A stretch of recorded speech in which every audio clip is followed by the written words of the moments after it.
And it certainly is an interesting race. I know I struggled with this race as I did my handicapping throughout the course of the week, and then really settled down on it a lot last night and this morning as we had the post position draw last night.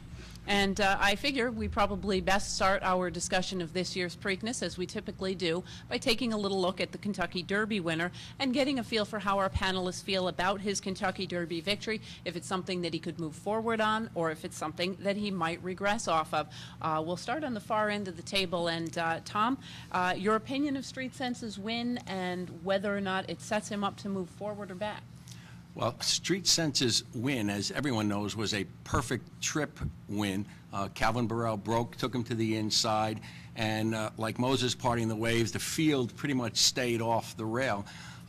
It was an impressive trip because this horse does have push-button speed, and when the time came, he tipped out and ran right by Hard Spun, ran a very fast effort on Thoroughgraph figures, and I want to thank Jerry Brown and the folks at Thoroughgraph for permitting us to talk about his figures.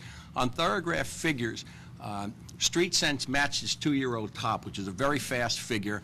In Thoroughgraph, the lower the number, the faster the race. He ran a -2, which matches his 2-year-old top, which normally is a pretty good sign.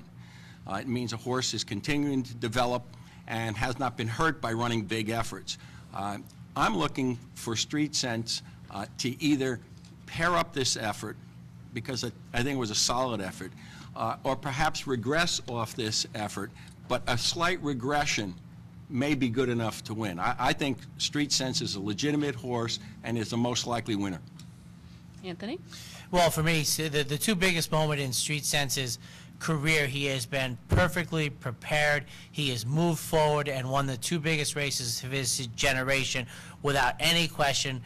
The fact that both of them took place at Churchill Downs, I'm not that hung up on it. I mean, he has an affinity for that racetrack. Maybe yes, maybe no. Tom mentioned the well-documented perfect trip. One of the aspects of that perfect trip, I think the athlete has to be able to negotiate that perfect trip. There was a very poignant moment given to us by the blimp when liquidity started to move a little bit outside. Calvin Burrell didn't have very long to hit the accelerator and get through. His horse, Street Sense, was able to do it. I think this is a very, very good horse. Tom, I agree. I think I could see him running just as well once again in the Preakness Stakes as he did the Kentucky Derby, because I have thought all along, going back to the Breeders' Cup, actually the Breeders' Futurity of his 2-year-old season, that this horse has a huge upside. He is meeting it.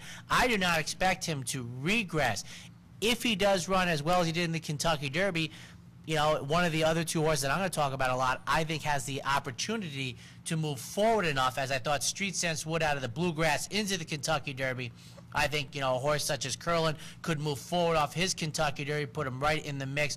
Hard Spun, for me, is a very hard-trying horse. But Street Sense, for me, since he's been a juvenile, I have thought, based on his pedigree and his handling, could be not your, you know, average Grade 1 type of winning thoroughbred, but an above-average thoroughbred. I have thought that the Preakness Stakes would be the hardest race in this series for him to win, and it's now at our doorstep.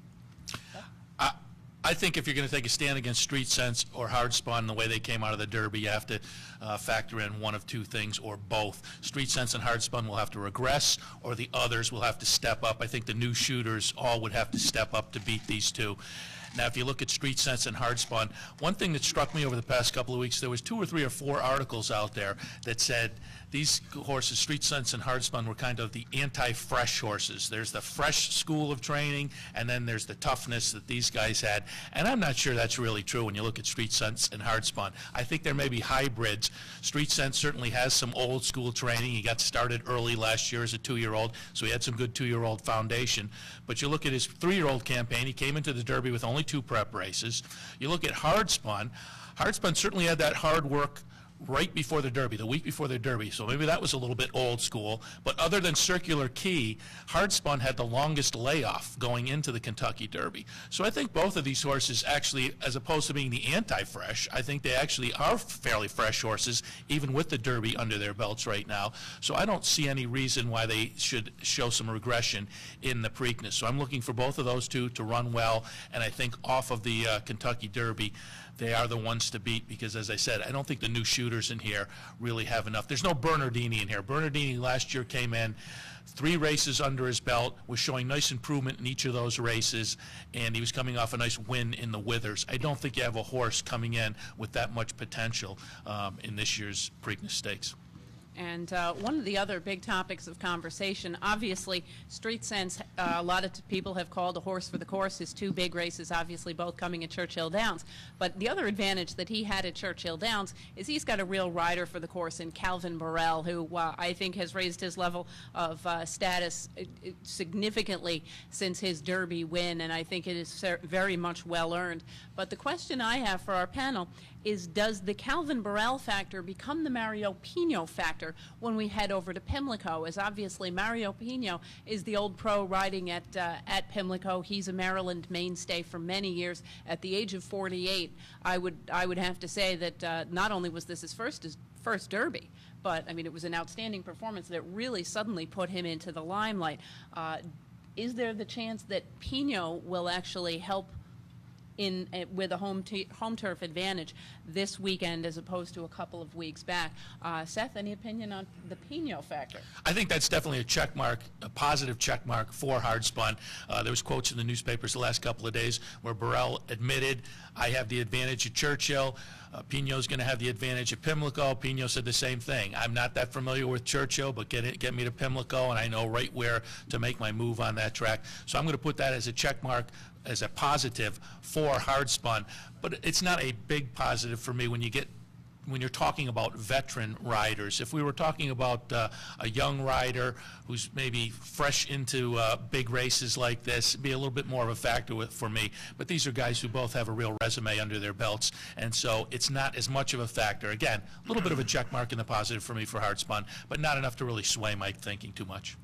Anthony? There's an excellent article in the Daily Racing Form referring to the fact that Pimlico, as a racetrack, isn't what it was, say, in the 60s, 70s, and 80s. I would call it the Jack Canal angle, where the hometown guys knew that there was such a distinct advantage on the racetrack. I'm not so sure that Pimlico, day in and day out, is that way anymore. But on the flip side of that is, you know, Mario Pino is the hometown guy, and I think he has an edge here. The edge I like that Calvin Burrell had at Churchill Downs is the edge I'd like every jockey at every racetrack to have.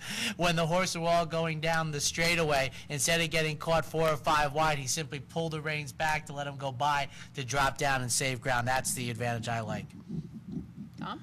Well, excuse me. Certainly there's a confidence factor for Pino, but I don't think that it's going to be that much of a factor in this shortened field. It's a 9-horse field. I think what the key to this race and the key to these 2 jockeys is what Pino decides to do after the gates open and we take a look at who's going to go for the lead or whether or not they're just going to let Hardspun go for the lead. Question is, will Pino be looking at somebody or will he be looking over his shoulder for the cavalry that's coming? I think Calvin Burrell is going to be sitting in the catbird seat when they break. He's going to be able to make the decision which way to go. I'm going to say that in terms of Burrell, I love the fact that we spent so much time talking about Calvin on the rail and how they didn't close the rail for him. And in what I think will be ironic, I'm looking for Dom Durkin to be yelling early on that Calvin Burrell has swung Street Sense 6 wide while all the other jockeys are looking for him on the rail, and he's might just sweep by them. That was a possibility that I hadn't considered, because I don't think I've ever seen Calvin without white paint on his left. I'm an old basketball coach, Gene. That's what you call fake left and go right. Go right. Another horse that has really kind of gotten a little bit of short conversation in the last couple of weeks is Circular Key. Obviously, he is coming out of the Kentucky Derby. It was a little bit of a late change for this horse. Todd Pletcher made a bit of a change to his